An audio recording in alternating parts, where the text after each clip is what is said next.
ସମସ୍ତେ ରାଧାକୃଷ୍ଣଙ୍କ ପ୍ରେମ କାହାଣୀ ଜାଣିଛନ୍ତି ଆଉ ଏକଥା ବି ଜାଣିଛନ୍ତି ରାଧାଙ୍କର ବିବାହ ଶ୍ରୀକୃଷ୍ଣଙ୍କ ସହ ହୋଇପାରିନଥିଲା। ତାଙ୍କ ବିବାହ ଚନ୍ଦ୍ରସେଣଙ୍କ ସହ ହୋଇଥିଲା।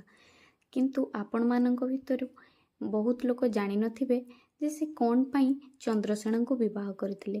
ତାହେଲେ ଚାଲନ୍ତୁ ଆଜି ଜାଣିବା ରାଧାଙ୍କର ବିବାହ କ'ଣ ପାଇଁ ଚନ୍ଦ୍ରସେଣଙ୍କ ସହ ହୋଇଥିଲା। ଏହାର ସମ୍ପର୍କ ତ୍ରେତୟା ଯୁଗ ସହ ଅଛି। ତ୍ରେତୟା ଯୁଗରେ ଶ୍ରୀରାମ ଏବଂ ସୀତାମାତାଙ୍କର ପରମ ଭକ୍ତ ଥିଲେ ଶ୍ରୀ ହନୁମାନ। ଥରେ ମାତା ସୀତା ସମସ୍ତଙ୍କ ପାଇଁ ଖାଦ୍ୟ ରାନ୍ଧି ପରସି ଦେଉଥାନ୍ତି ଏବଂ ଶ୍ରୀ ହନୁମାନ ଖାଦ୍ୟ ଖାଇବା ସହ ଏକ ଲୟରେ ମାତା ସୀତାଙ୍କୁ ଚାହିଁ ଭାବୁଥାନ୍ତି, ଆହା କି ଅପୂର୍ବ ଖାଦ୍ୟ, କି ସ୍ୱାଦିଷ୍ଟ ଖାଦ୍ୟ, ମା ଅନ୍ନପୂର୍ଣ୍ଣାଙ୍କ ହାତର ଏପରି ଖାଦ୍ୟ ସବୁବେଳେ ମିଳନ୍ତା କି। ଠିକ୍ ସେହି ସମୟରେ ଶ୍ରୀରାମଙ୍କୁ ଏକଥା ଜ୍ଞାତ ହେଲା। ତେଣୁ ସେ ଶ୍ରୀ ହନୁମାନଙ୍କୁ ଏ ବର ଦେଇଥିଲେ, ଏ ଯୁଗରେ ଯେତେ ମିଳୁଛି ମାଙ୍କ ହାତରନ୍ଧା ଖାଇଥାଅ।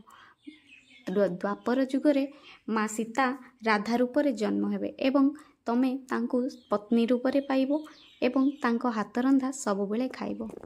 ତେଣୁ ଶ୍ରୀ ରାଧାଙ୍କର ବିବାହ ଚନ୍ଦ୍ରସେଣାଙ୍କ ସହ ହୋଇଥିଲା, କାରଣ ଚନ୍ଦ୍ରସେଣା ହନୁମାନଙ୍କର ପରଜନ୍ମ ଥିଲେ।